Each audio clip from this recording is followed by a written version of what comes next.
Hello అండి అందరికీ welcome to కుచ్చు స్పెషల్ డిషెస్.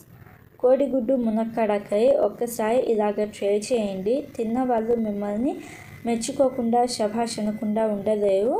అలాగే కిచెన్లో వండుతుంటే హాల్లోకి వచ్చేసి స్మెల్ అంత టేస్టీగా ఉంటుంది. ఒకసారి తప్పకుండా ట్రై చేయండి.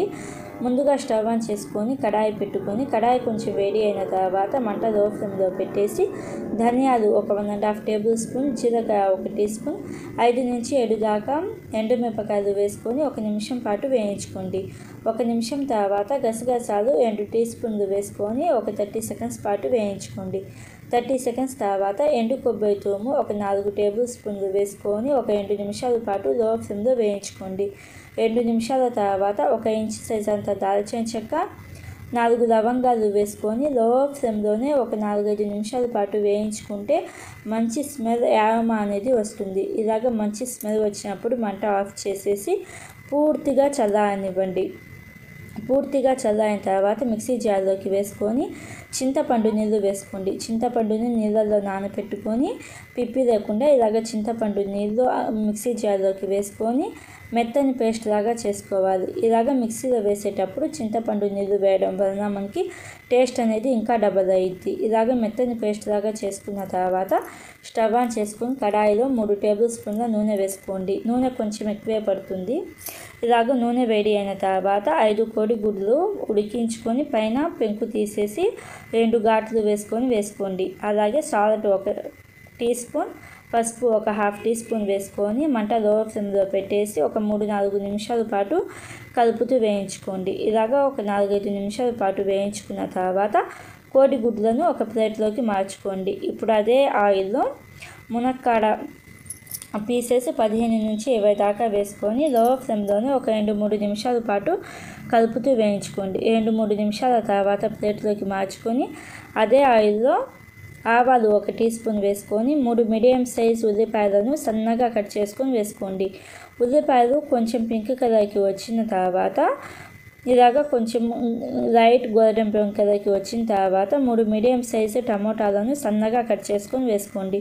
టమోటాలు తొందరగా ఉడకడం కోసం సాల్ట్ 1/2 టీ స్పూన్, పసుపు 1 టీ స్పూన్ వేసుకొని ఒకసారి బాగా కలుపుకొని టమోటాలు సాఫ్ట్గా మెత్తగా అయ్యేదాకా ఉడికించుకోవాలి. టమోటాలు మాత్రం మెత్తగా అవ్వాలి, అది గుర్తుంచుకోండి. టమోటాలు మెత్తగా అయిన తర్వాత మనం రెడీ చేసుకున్న మసాలా పేస్ట్ వేసుకొని అదే మిక్సీ జార్లో ఇంకొక 1/2 కప్పు నీళ్ళు వేసుకొని ఆ నీళ్ళు కూడా వేసేసి ఒకసారి బాగా కలపండి.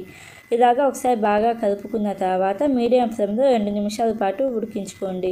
2 నిమిషాల తర్వాత రెడ్ చిల్లీ 1 టీ స్పూన్ వేసుకొని ఒకసారి బాగా కలుపుకోండి. ఇలాగా ఒకసారి బాగా కలుపుకున్న తర్వాత పైన మూత పెట్టేసి లైట్గా ఆయిల్ సపరేట్ అయ్యేదాకా ఉడికించుకోండి. ఇలాగా లైట్గా ఆయిల్ సపరేట్ అవుతుంది అనుకున్నప్పుడు మనం ఫ్రై చేసుకున్న కోడిగుడ్లు అలాగే మునక్కాడ పీసెస్ వేసుకోండి. మునక్కాడ ముక్కలు వేసుకొని ఒకసారి బాగా కలుపుకొని పైన మూత పెట్టేసి మీడియం టు హై ఫ్లేమ్లో జస్ట్ ఒక 3-4 నిమిషాల పాటు కుక్ చేసుకోండి.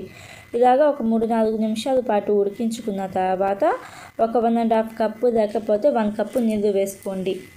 మీ గ్రేవీకి తగ్గంత నీళ్ళు వేసుకోండి. ఇలాగ 1 కప్పు నీళ్ళు వేసుకొని ఒకసారి బాగా కలుపుకొని పైన మూత పెట్టేసి ఆయిల్ సపరేట్ అయ్యేదాకా ఉడికించుకోండి.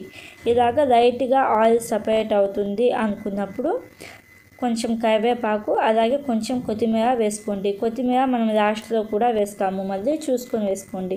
ఇలాగ కొంచెం కరివేపాకు కొత్తిమీర వేసుకొని ఒకసారి బాగా కలుపుకొని ఈ స్టేజ్లో సాల్ట్ కారం సరిపోయిందో లేదో చూసుకోండి.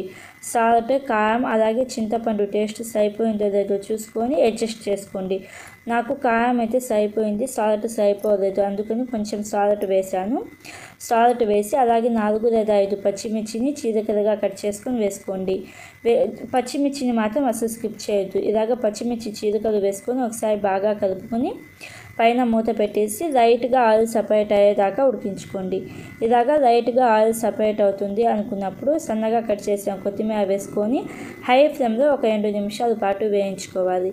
ఇలాగ హై ఫ్లేమ్లో ఒక 2 నిమిషాల పాటు ఉడికించుకున్న తర్వాత మంట ఆఫ్ చేసేసి సర్వ్ చేసుకోవాలి. అంతే అండి, సింపుల్గా ఈజీగా మనకి మునక్కాడ కోడిగుడ్డుకాయ అయితే రెడీ అయిపోయింది. మటన్కి చికెన్కి ధీటుగా ఉండిద్ది. ఒకసారి మీరు తప్పకుండా ట్రై చేసి మీకు ఎలా వచ్చిందో నా కామెంట్లో చెప్పండి.